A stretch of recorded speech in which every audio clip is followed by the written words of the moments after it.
Lencho एक किसान थे। वह एक अच्छी फसल की उम्मीद कर रहे थे। हालांकि उनके दुख के लिए एक मूसलाधार बारिश आई और उनकी फसल को पूरी तरह नष्ट कर दिया। लेंचो बहुत दुखी थे। हालांकि उनका ईश्वर में दृढ़ विश्वास था। वह निश्चित था कि भगवान उनकी मदद करेंगे। साथ ही वह एक बहुत ही सीधे सादे आदमी थे। यद्यपि खेत पर लंबे समय तक काम करते हुए वह लिखना जानते थे, इसलिए उन्होंने भगवान को एक पत्र लिखा। पत्र में उसने भगवान से उसे 100 पैसों भेजने के लिए कहा। उस समय वह पोस्ट ऑफिस गए और अपना पत्र पोस्ट बॉक्स में डाल दिया। डाकिया ने पत्र पेटी से पत्र निकाल दिया। इस पर उन्होंने संबोधन पढ़ा और खूब हंसे। इसके अलावा वह पोस्ट मास्टर के पास गया और उसे उस अजीब पत्र का प्रदर्शन किया। इसके अलावा पोस्ट मास्टर भी उसी तरह से हंसे जब उन्होंने भगवान का पता देखा।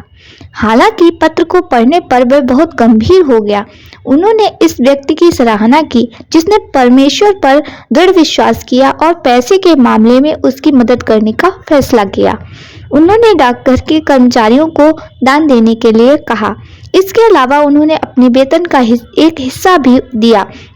हालांकि वे लेंचो के द्वारा अनुरोध के अनुसार केवल 50 से अधिक पैसों एकत्र करने में सक्षम थे। पोस्ट मास्टर ने पैसे एक लिफाफे में डाल दिए। इसे लेंचो को संबोधित किया था। रविवार को लेंचो एक बार फिर डाकघर में आए। उसने पूछा कि क्या उसके लिए कोई पत्र है।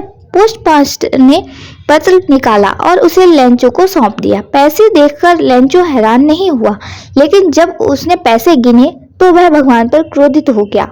उसे यकीन था कि भगवान से कोई गलती नहीं हो सकती। उन्होंने कागज और स्याही ली और भगवान को एक और पत्र लिखा। फिर उसने उसे लेटर बॉक्स में डाल दिया।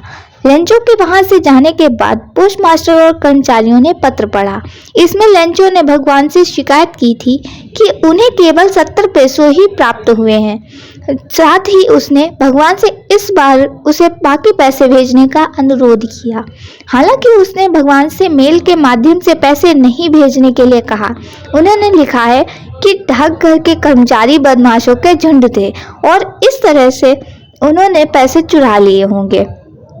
तो ये थी हमारी अ लेटर टू गॉड की कहानी, जो कि हमने आपको बहुत ही शॉर्ट में समझाई है।